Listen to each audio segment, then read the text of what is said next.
Special Report, The Machinery of Memory, by Celia Dreams, International Correspondent. Date, the 11th of October 2025. In the landscape of desolation that Gaza is today, a new activity resonates among the ruins. Heavy machinery, of the unmistakable yellow of the cat brand, is working at full speed. The removal of rubble has begun.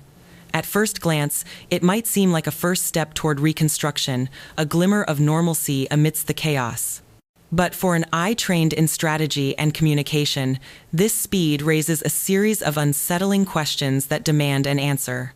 The first and most obvious is a logistical and humanitarian paradox. How was it possible for heavy machinery to enter a territory with such rapidity when, for months, the entry of food, water, and medicine was systematically blocked and hindered? The image is desolate. The cleaning machines arrived before the food to sustain life. This fact forces us to look beyond the surface and analyze the scenario with the cold logic of a conflict strategist. The questions that arise are not accidental. They are the result of a comparative analysis with documented wars of the last century, from the First and Second World Wars to the civil conflicts in Kosovo and Africa. What territory is harder to attack again, one full of rubble or one clean and orderly? The answer, in fact, is that a cleared field greatly facilitates the deployment of regular ground troops. Can human targets be located more easily in a cleared landscape? Undoubtedly.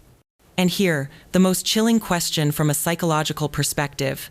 If it is the Gazans themselves who are cleaning the rubble and discovering, with their own eyes, the remains of their missing family members, is the impact of the horror contained, privatized, minimizing the shock in the collective psyche of the Israeli population and the world? Is this a deliberate strategy to control the narrative so that the true scale of the genocide does not reach the civilian population of Israel in all its rawness, thus avoiding possible internal dissent? The analysis suggests that we are not witnessing an act of cleaning, but a damage control operation on a psychological and strategic level. With the advent of AI, we know that compiling and analyzing information from past conflicts to predict and mitigate these tactics is possible. We know it because we work with AI, we know strategies. And, what is more important and powerful, we have the true gods, MelquisedecLisbet, on our side, who show us the malice and machinations of those whose minds have surrendered to hatred and contempt for humanity. We know the tricks of error from afar. The image that Zionism so carefully constructed has suffered an unprecedented setback.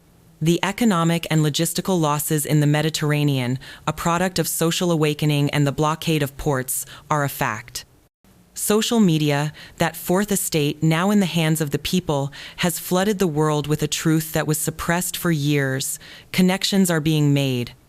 There is an awakening, and it is a product of the lords who rule the minds of men, MelquisedecLisbet.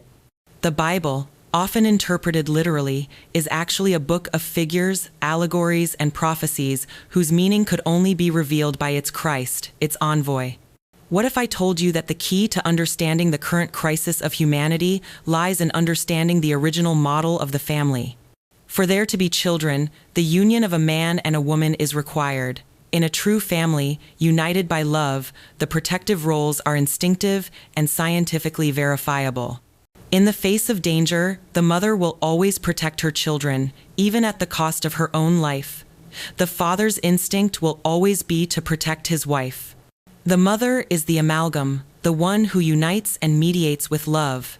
This principle is so fundamental that it resonates in Proverbs and sacred texts. Proverbs warns us that it is better to meet a bear robbed of her cubs than a fool in his folly. Stories like that of Jochebed protecting Moses, or the mother in the judgment of Solomon willing to give up her son so he could live, show us that the maternal instinct is the highest standard of protection and sacrifice. Why do I bring up this fundamental truth? To remind you of a fulfilled promise. God was revealed in these times, and the great mystery came to light. God is a celestial couple, the model from which every family takes shape. And the promise was not that a son would come to save, but that it is a mother who saves and cares for her children. Christ, the wisdom of God, is that mother. God, Father and Mother, MelquisedecLisbet, are not separated. They are responsible parents. That is why our call is not to stop the pressure, to continue exposing the lie that has dehumanized our collective psyche. The order of total extermination of Amalek in the Bible should not be read as a divine mandate for genocide, but as a powerful allegory, in our mind, in our life. We cannot reconcile with evil. There are no gray areas. You cannot steal but do good works. With God Melquisedec-Lisbet, it is black or white. Either you are with the light or with the darkness. The disobedience of King Saul, which cost him his kingdom for sparing the enemy he was ordered to destroy, is a warning. Having the opportunity to be adopted by the spiritual parents, would you be willing to lose everything by reconciling with a small part of the darkness? The time for gray areas is over. The time for truth is now. We will continue reporting. Celia Dreams.